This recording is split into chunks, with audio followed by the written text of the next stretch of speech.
You think you know what it takes to survive a zombie outbreak. You've watched the shows, played the games, read the survival guides. You're picturing yourself clearing buildings, making headshots, leading groups to safety. Here's the uncomfortable truth.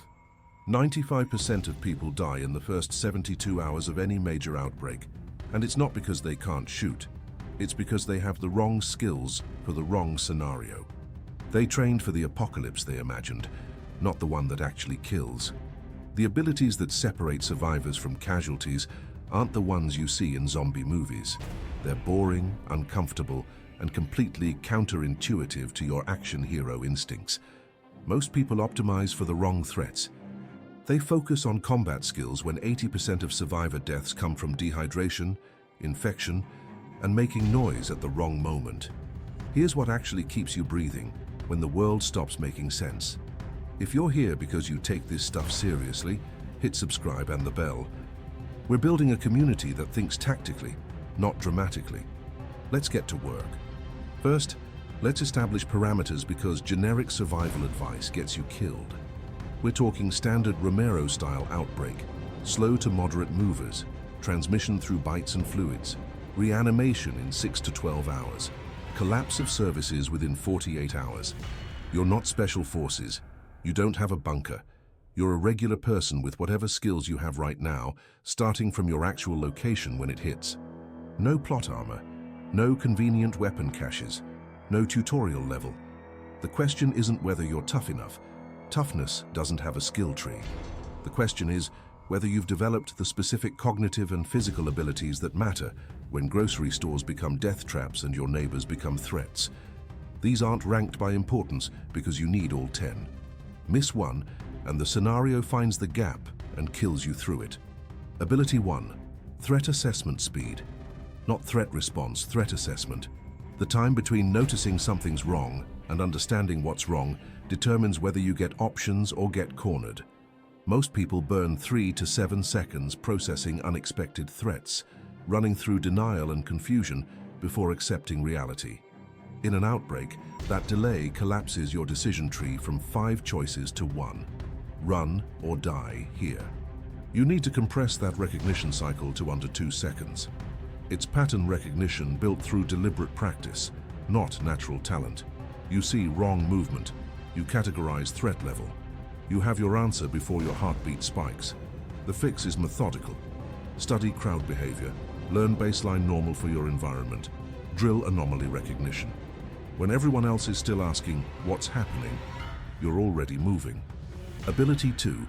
Resource auditing without looking. You need to know what's in arm's reach without breaking visual focus on threats. This isn't about having good gear. It's about knowing your gear's location and state automatically. Can you draw your flashlight, find your last water bottle, or confirm your blade's position while watching a doorway? Most people can't. They look down. They take their eyes off the threat. That glance away is when the situation changes, and you don't notice until it's in your face. The development path is boring. Standardize your carry setup, drill access patterns until they're motor memory, run scenarios where you inventory blind. Your hands need to know what your eyes can't spare time to check. Ability 3. Managing cognitive load under cascading pressure. Here's the thing. Outbreaks don't give you one problem at a time. You're tracking threats, monitoring group members, calculating routes, managing supplies, and controlling panic response simultaneously. Your brain isn't built for this. It wants to fixate on the most dramatic threat and ignore the quiet killers. You need the ability to triage decisions in real time. What needs immediate action, what can wait 30 seconds, what can be ignored completely. Most people experience decision paralysis or decision cascade. They freeze completely, or they make reactive choices that each create new problems. The training is counterintuitive. Practice making imperfect decisions quickly rather than perfect decisions slowly.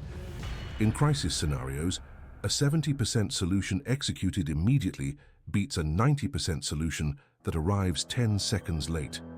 Build the skill through timed decision drills. Give yourself complex scenarios with multiple pressures and force choices in 5 seconds or less. Ability 4. Noise discipline. This is where most people die and never understand why. You make noise constantly without realizing it. Breathing patterns, foot strikes, equipment rattle, door handling. Every sound is a dinner bell in a world where predators hunt by audio cues. The obvious solution is to move slowly and carefully. Sounds reasonable until you realize slow movement in exposed areas extends your risk window. You need the ability to move quickly while controlling acoustic signature, which requires completely relearning how you navigate space. Watch how you walk right now. You heel strike. You drag your back foot. Your gear bounces. Your breathing is unconscious and loud. Now imagine doing that past a crowd of infected in a concrete stairwell that amplifies everything.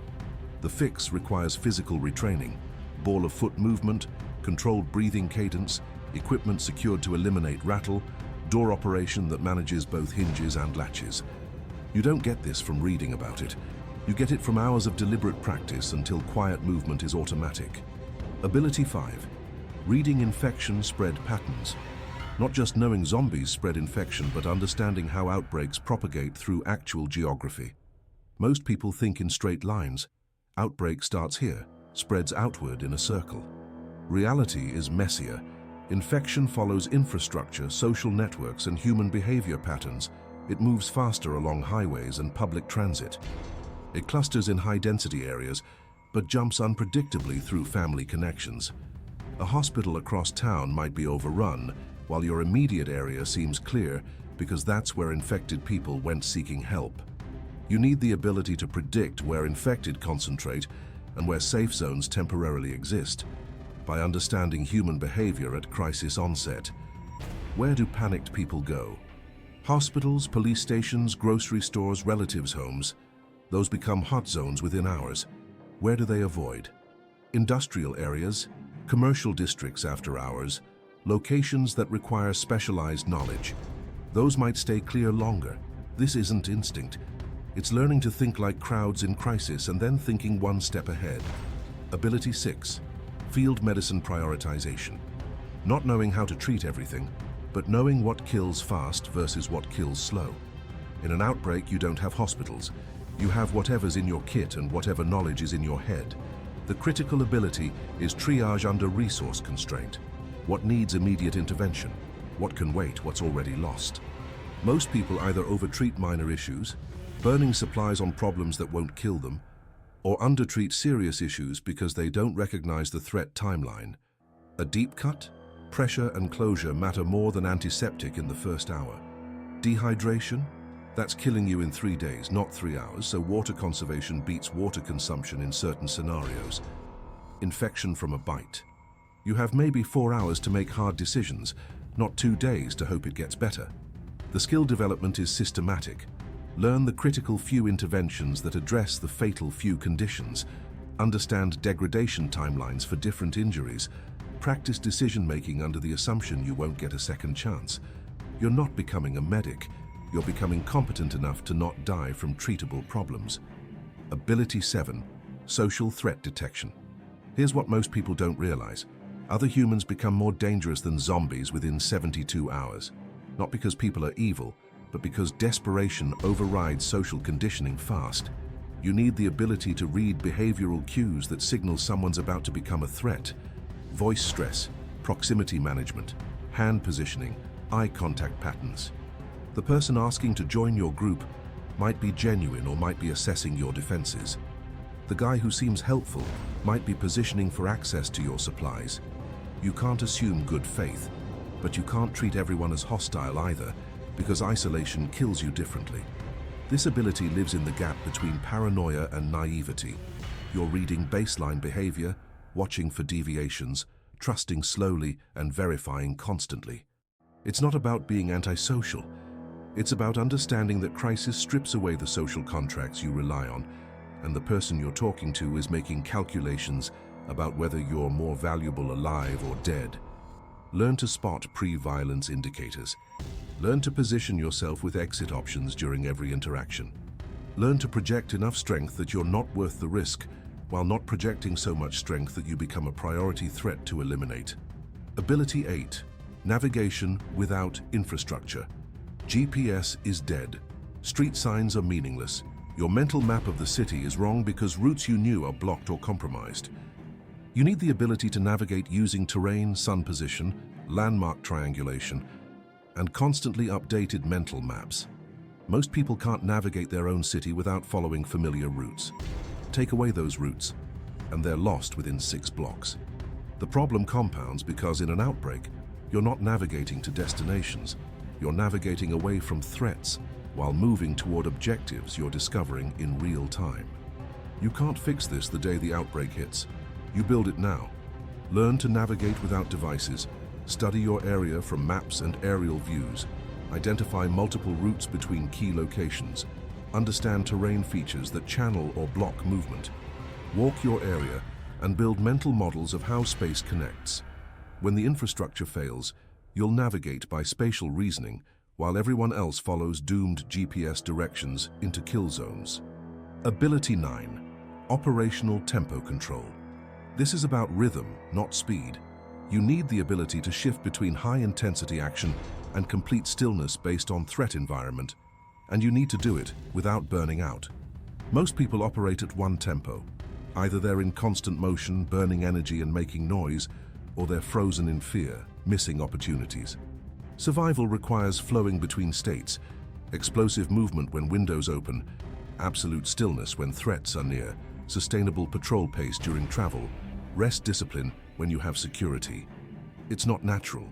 Your nervous system wants consistency. You have to train the transitions.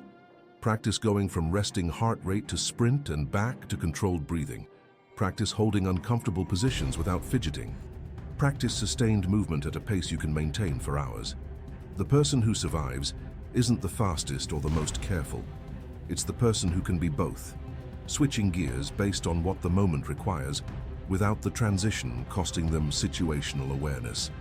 Ability 10, the ability to abandon plans. This is the hardest one because it fights every instinct about commitment and follow-through. You make a plan to reach the harbor. You get 3 miles in and discover the route's compromised. Most people push forward because they've committed, because turning back feels like failure, because they've invested effort and don't want it wasted. That psychological commitment gets you killed. You need the ability to recognize when conditions have invalidated your plan and to switch to an alternative without emotional attachment to the original goal. This isn't about being indecisive. It's about treating plans as conditional hypotheses that get tested against reality. When reality says no, you adapt.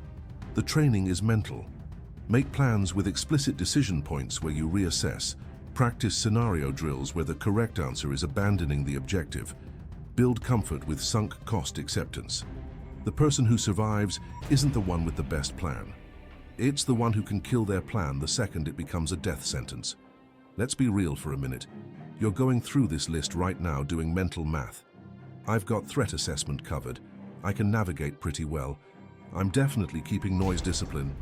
That confidence you're feeling, that's mistake number 1. These abilities aren't binary. You don't have noise discipline because you can be quiet when you're thinking about it. You have it when you're exhausted, scared, and running, and you still control your acoustic signature automatically. You don't have threat assessment if you can spot obvious dangers. You have it when you can read subtle wrongness in a normal-looking scene and react before it becomes obvious. The gap between intellectual understanding and operational competence is where people die. You can know all 10 of these abilities matter and still fail at 9 of them under pressure. The practical advice is simple. Pick 3 abilities from this list. Not all 10, 3. The 3 where you're weakest or the 3 most relevant to your actual environment. Spend the next month deliberately developing them. Noise discipline. Practice moving through your home in complete silence at 2 a.m. Threat assessment. Study crowd behavior in public spaces and catalog what normal looks like. Navigation. Build mental maps of your area and test yourself navigating without devices. You don't need to be excellent at all 10. You need to be competent enough that your weakest ability isn't the thing that kills you. The person who survives the outbreak you're imagining isn't the toughest or the most prepared. It's the person who developed the unsexy skills that matter when the dramatic skills don't help. It's the person who can move silently, read threats fast, navigate without infrastructure, and abandon bad plans without ego getting in the way. Here's your homework, and I want honest answers in the comments. Of these 10 abilities, which 3 are you actually weakest at right now?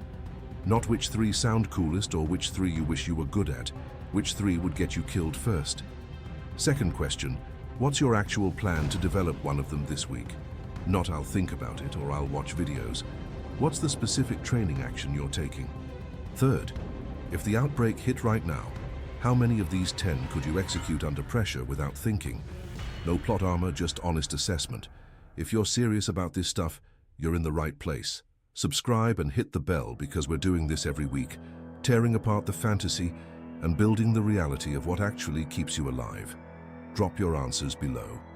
Let's see who's thinking tactically and who's still living in the movie version.